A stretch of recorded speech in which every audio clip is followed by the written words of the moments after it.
The question now, in the main, is, has the January 6th committee laid out enough evidence of potential crimes for the DOJ to prosecute former President Trump?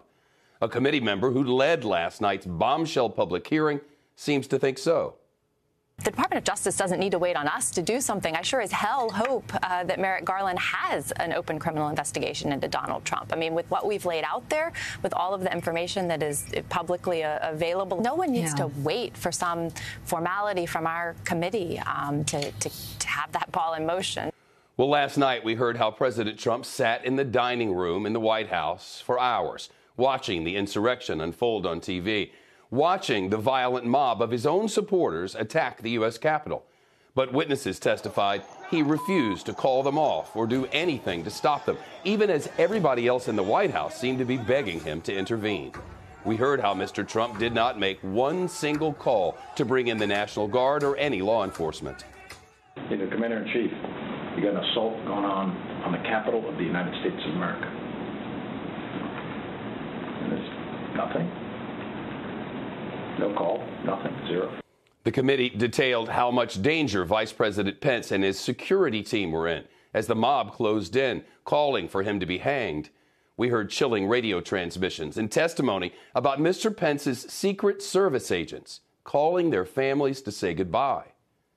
They can't keep the building. Hold. Open that door up. If we're moving, we need to move now. Copy. If we lose any more time, we may lose the ability to leave. So if we're going to leave, we need to do it now. Stand by. I'm going down to evaluate. Go ahead. We have a clear shot if we move quickly. There is smoke. Unknown what kind of smoke it is. Copy. Clear. We're coming out now. All right? Make a way. The members of the VP detail at this time were starting to fear for their own lives. A lot of very personal calls over the radio. So it was disturbing. I don't like talking about it, but there were calls to say goodbye to family members. That from the proceedings last night. We also saw outtakes from President Trump's pre-recorded speech from the day after the riot. Those outtakes were telling, said many. The former president struggled to criticize the rioters and even refused to say the election was over.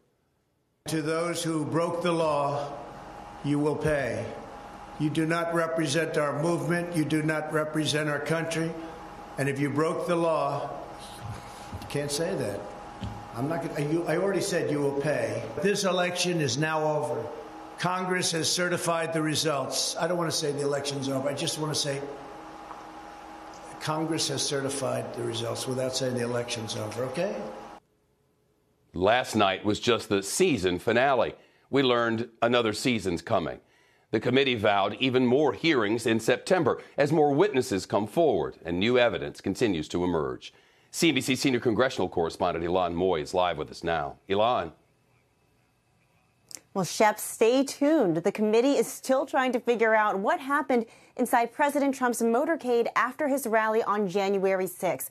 Now, the three security officials who would have witnessed Trump's, quote, irate behavior, that's Anthony Ornato, Robert Engel, and the driver of the vehicle, they've all now retained private lawyers, according to one of the committee members.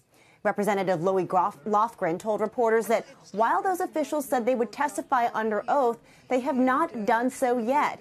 But the committee did say that the dam is breaking as new witnesses come forward and new information raises new questions. And then there's witnesses who've come in before.